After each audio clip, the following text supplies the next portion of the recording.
Travis, you must stop me. I feel compelled to grab an entire bag of treats and give them all to this very good girl. Oh, well, who could possibly say no to a dog with those eyes? Aw, in this week's Second Chance Pets, we are meeting Elara, who is up for adoption at the Humane Society for Southwest Washington. And joining us with Elara herself this morning, of course, our friend Sam Ellingson with the Humane Society of Southwest Washington. Good morning. Hey, good morning. I think we've already gone through a whole bag of treats, so you might have to get in line, Emily. Oh, no. Well, it sounds like this good girl is down for treats, toys, and just about anything she can get that snoot on. Yeah, I think so. I mean, you know, she's got a bottomless pit of a stomach when it comes to treats and cheese, and also breakfast, lunch, and dinner too. I mean, she's really just getting it all. That's what she's here for. So tell us a little bit about Elara and how she first came to you guys at HSSW. Yeah, so Elara came to us a handful of weeks ago, and she in December, and when she arrived, she was very underweight, and you can probably still see in her photos and also on screen that she's still a pretty skinny dog. So sadly, she came to us after her owner had passed away, and the owner's next of kin was unable to take Elara, and so brought her to us so we could help her find a home. And it seems like, sadly, Elara had spent a lot of time without much food or without any food at all.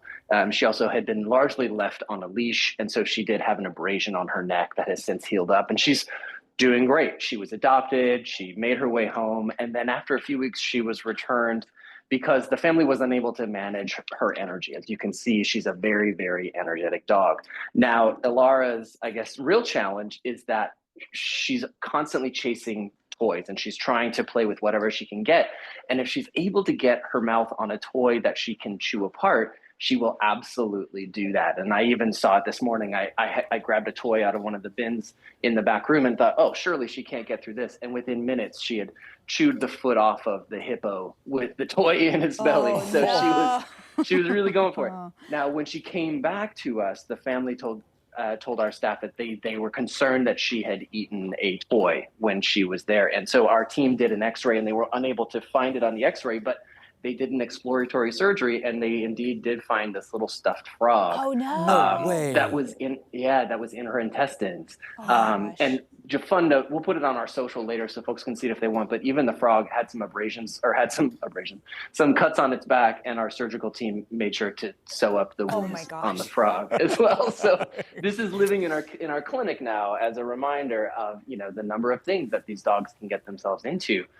So she really needs to be supervised with toys. That's where we're getting. Oh my silly girl. gosh. Hey, I will say, as the dog parent of a dog who has tested the limits of every durable toy on the market, yeah, you do have to do your research to find some that cannot be instantaneously destroyed.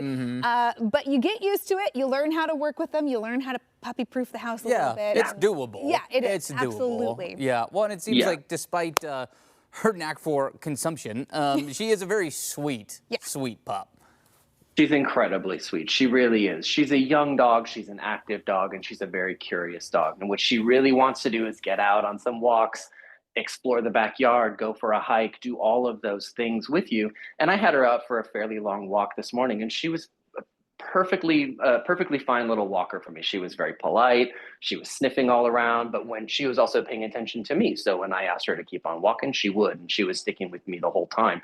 So she's going to be a great little companion for a family, as long as that family is able to do two things primarily. One, keep up with her energy level, because she really is an energetic dog, and then also supervise her time with toys. We want to make sure that families understand that doesn't mean she can't have toys. It means she can have the appropriate toys that she can't chew up immediately, and that when she's playing with toys, you're supervising that interaction to make sure that even these, you know, durable chew-proof toys are not ones that she's chomping through and trying to eat.